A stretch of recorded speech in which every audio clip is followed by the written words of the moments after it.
नमस्कार पालकांनो, सरकारी DNA मराठी या माझ्या मराठी यूट्यूब चॅनलमध्ये आपलं मनपूर्वक स्वागत आहे।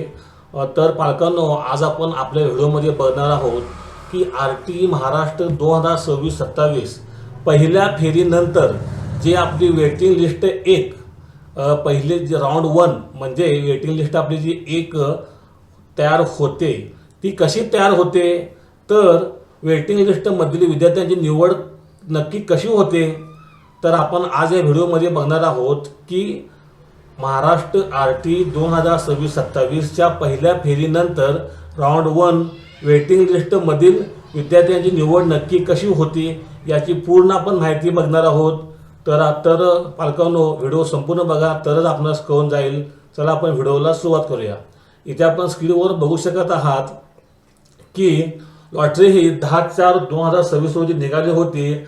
8/5/2026 ही लॉटरी लागलेल्या पालकांना ॲडमिशन घेण्याची मुदत होती। ज्या पालकांनी ॲडमिशन प्रक्रिया पूर्ण केलेली नाही आणि ज्या जागा उरल्या आहेत त्या जागा आता वेटिंगमधील पालकांना देण्यात येत आहेत। आपण इथे डॅशबोर्डवरती बघायचं आहे RT 25% dashboard for academic year 2026-27। Number of applications 2,89,286। Selections number of selections 1,05,811। वेटिंगमध्ये 86,034 पालक आणि admitted first regular selection list 11:10 पर्यंत 79,830। तर पालकांनो, आपण आज या व्हिडिओमध्ये बघूया की जी वेटिंग लिस्ट तयार होते आणि त्यामध्ये आपली निवड होते ती निवड नक्की कशी होते याची आपण माहिती आज बघणार आहोत। तर इथे आपण बघूया की RT महाराष्ट्र 2026-27च्या पहिल्या फेरीनंतर राऊंड 1 वेटिंग लिस्टमधील विद्यार्थ्यांची निवड नक्की कशी होते। तर पहिल्या फेरीची प्रवेश प्रक्रिया ज्याची अंतिम मुदत ही 8 मे 2026 आहे, ही संपल्यानंतर रिक्त जागांसाठी वेटिंग लिस्टमधील विद्यार्थ्यांचा विचार केला जातो आणि ही प्रक्रिया पूर्णपणे ऑटोमॅटेड आणि स्वयंचलित असते। पहिल्यांदा काय करावं लागतं, तर रिक्त जागांची निश्चिती व्हॅकन्सी रिपोर्टिंग म्हणजे ज्या शाळांमध्ये RT सीट सोडून दिलेल्या सीट सोडून ज्या जागा शिल्लक राहिल्या आहेत याचं व्हॅकन्सी रिपोर्टिंग शाळांना करावं लागतं आणि प्रत्येक शाळांना RTच्या पोर्टलवर ही माहिती अपडेट करणे गरजेचे असते। 8 मे नंतर प्रत्येक शाळेला पोर्टलवर माहिती द्यावी लागते की त्यांच्याकडे किती जागा रिक्त आहेत। जागा ज्या राहतात त्याची कारणे काय असतात, तर आपण बघूया की विद्यार्थ्यांनी वेळेत प्रवेश घेतला नाही, कागदपत्रांच्या पडताळणीमध्ये त्रुटी, व्हेरिफिकेशनमध्ये आपल्याला अडथळा येणे आणि पालकांनी स्वइच्छेने प्रवेश नाकारला, या कारणामुळे पालक प्रवेश घेत नाहीत किंवा त्यांना प्रवेश मिळत नाही। तर वेटिंग लिस्टचे निवडीत रूपांतर ऑटो मायग्रेशन, ज्या शाळांमध्ये जागा रिक्त राहतात तिथे सॉफ्टवेअरद्वारे वेटिंग लिस्टमधील विद्यार्थ्यांचा क्रम सिक्वेन्स लावला जातो।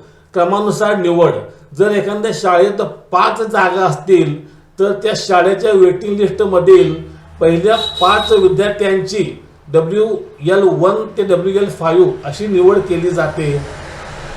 आता यामध्ये प्राधान्य कोणाला दिले जाते, तर यामध्ये लॉटरीच्या वेळी निश्चित झालेल्या प्राधान्य आणि घरापासून शाळेचे अंतर 1 ते 3 किलोमीटर याचा विचार आधीच केलेला असतो। त्यामुळे केवळ वेटिंग नंबरनुसारच ही प्रक्रिया पुढे सरकते। म्हणजे समजा जर आपला नंबर 10 असेल तर वरील ही वेटिंग आपल्या क्रमानुसार आपली हे 9 नंबरचे ॲडमिशन झाले की आपला 10वा नंबर येईल, अशी क्रमानुसार ही प्रक्रिया पुढे सरकत असते। निवड झाल्याची सूचना, आपली निवड झाली 8 मे रोजी सर्व पालकांचे ॲडमिशन पूर्ण झाल्याचा रिपोर्ट RTच्या पोर्टलवर अपडेट झाल्यानंतरच आपणास मेसेज येतो निवड झाल्याची सूचना।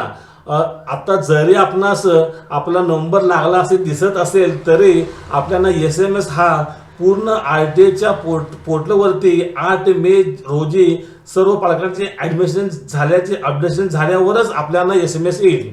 निवड झाल्याची सूचना SMS अँड अलॉटमेंट लेटर जेव्हा वेटिंग लिस्टमधील विद्यार्थ्यांची निवड होते तेव्हा पालकांच्या नोंदणीकृत मोबाईल नंबरवरती SMS पाठवला जातो. पालकांनी लॉग इन करून admit card allotment letter download करून घ्यायचे आहे. प्रवेश निश्चितीसाठी कालावधी वेटिंग लिस्टमधून निवड झालेल्या पालकांना कागदपत्रे घेऊन जाण्यासाठी आपल्या प्रवेश निश्चित करण्यासाठी साधारणपणे 7 ते 10 दिवसांचा वेळ दिला जातो. या काळामध्ये आपण प्रवेश न घेतला तर पुढच्या वेटिंग नंबरचा विद्यार्थ्याला ती जागा दिली जाते. म्हणजे काय की आपण वेटिंग लिस्टमधून आपली निवड झाली आहे आणि त्या पालकांनी कागदपत्रे घेऊन शाळेमध्ये जाण्यासाठी एक 7 ते 10 दिवसाचा वेळ दिला आहे. समजा या 7 ते 10 दिवसामध्ये जर तो पालक गेलेला नाही तर ती जागा पुढील वेटिंग नंबरच्या विद्यार्थ्याला दिली जाते. 8 मे 2026 रोजी ही पहिली फेरी पूर्ण झाल्यानंतर शिक्षण विभाग रिक्त जागांचा आढावा घेते आणि याच्यानुसारच वेटिंग सिलेक्शन लिस्ट 1 प्रसिद्ध करते. बऱ्याचदा तांत्रिक कारणामुळे SMS येण्यास उशीर होऊ शकतो. त्यामुळे पालकांनी शांत न राहता आपल्या पोर्टलवरती RTIच्या ॲप्लिकेशन स्टेटस चेक करत राहायचे आहे आणि आपली वेटिंग सिलेक्शन लिस्ट 1 ही अशा प्रकारे प्रसिद्ध होत असते. तर पालकांनो, आज या व्हिडिओमध्ये आपणास मी सांगितले आहे की RTI महाराष्ट्र 2026-27 च्या पहिल्या फेरीनंतर राऊंड 1 वेटिंग लिस्टमधील विद्यार्थ्यांची निवड नक्की कशी होते. तर पालकांनो, आपणास हा व्हिडिओ आवडला असल्यास आपण माझ्या चॅनलला सबस्क्राईब करा, लाईक करा आणि शेअर करा.